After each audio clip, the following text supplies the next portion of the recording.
Welcome back to the pregame show. RoughRiders finishing up a series with the Midland Rockhounds here at Dr. Pepper Ballpark, and I'm joined on the pregame show by Zach Zaneski. And Zach, another long game for you guys last night, another extra inning game behind the plate last night. RoughRiders are tied with Corpus Christi for the most extra inning games this year, 15.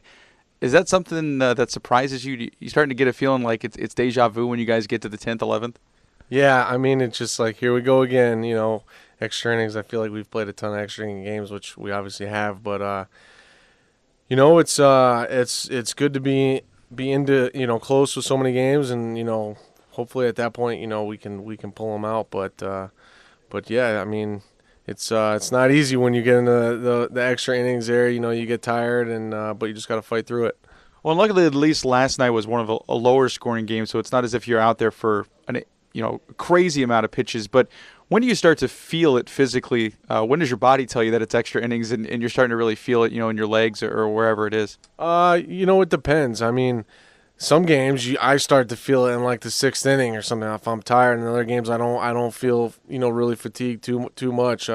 Last night I felt it like in the eighth, ninth, I was starting to get a little tired, and then there at the 11th, 12th, or whatever, however many innings we played, I was pretty fatigued. But it's the end of the season, and you're tired as it is anyway, and anytime you're playing extra innings, you're just going to be even more tired. From a catching perspective, what becomes harder when you're tired?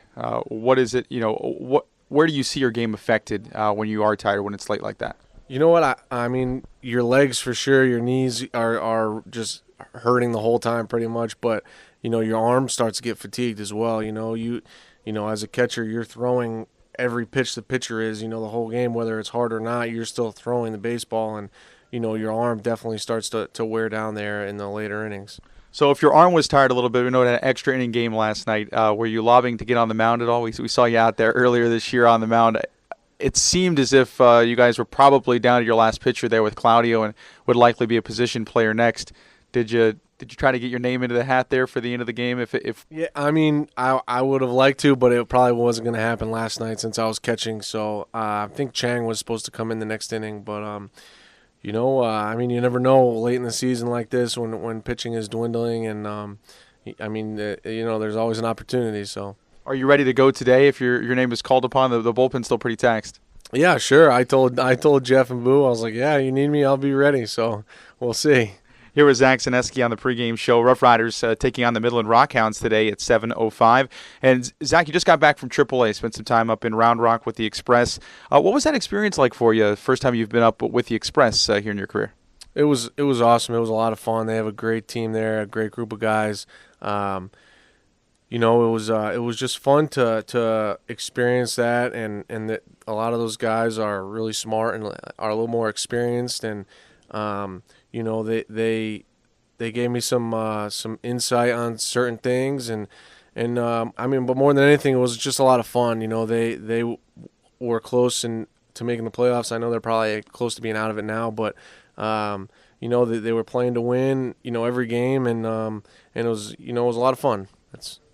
How receptive were they? I mean, is it something where you come into the clubhouse, they know you're a new guy there? Are they trying to take you under your wing, whether it was Whiteside or Chirinos, two rather seasoned catchers up there? Or do you kind of have to poke your head in there and try to get their attention to try to pick their brain about their careers and where you need to head next? You know what? I know most of those guys, so it was maybe a little easier transition for me. But yeah, they were all really receptive and really open, and try to help me with everything that I needed help with. And Chirinos was giving me a ride to and from the field every day, and it was just a great group of guys. And I'm fortunate for that opportunity, and I played hard, and that's all I could do. Here was Zach Zaneski. On the flip side, the RoughRiders adding a catcher here in this last week, Brett Heschner, who is a similar path to you at least. He's got a ways to go still to get where you are in your time here with the Rangers, but an undrafted guy. He's here in his first season. When he came to the RoughRiders, did you see a little bit of yourself in him?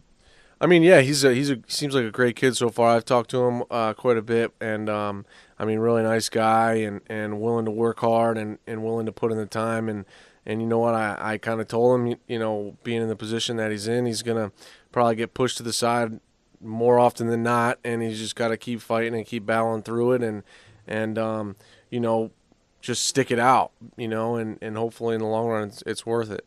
You guys still have some business to take care of here. The season's not quite over, but I'm sure you're looking ahead at least with part of your mind. You have an idea of what you're going to be doing in this offseason?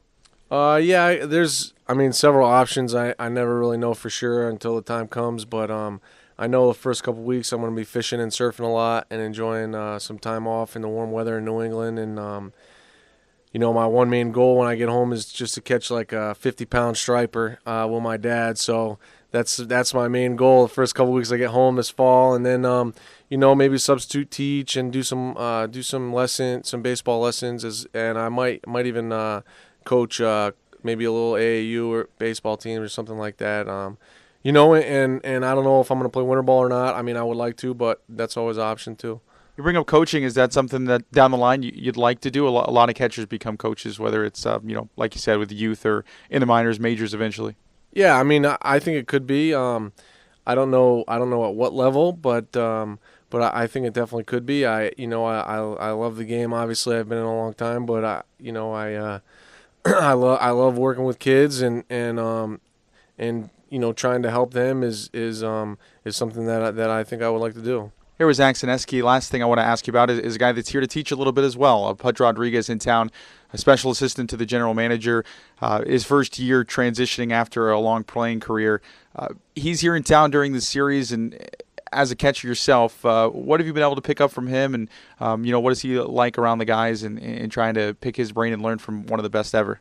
He's great. He's actually, he tries to fit in with us, and talk with us, and just have fun like another player, so that we're not as nervous around him. And last night there, with the right-handed hitter hitting the home run to tie the game, Leidendorf, he talked to me and Jimmy Reyes about the situation and maybe not pitching inside as much late in the game and maybe pitching away, have them beat us away instead of going in and having a home run let up. So, there's definitely times where he's going to give his insight and you better listen, But yeah, he's great, and he has a lot of fun with us, and we almost look at him as not even such a like not like an idol, he's more like around so much and has fun with us so much that he's just it's Pudge. It's just who we know him as. All right, well, thanks a lot for your time, Zach. Good luck here the rest of the season, and enjoy the off season as well. Thanks a lot. Thank you. That was Zach Zaneski. We'll be back after this on the Frisco RoughRiders Baseball Network.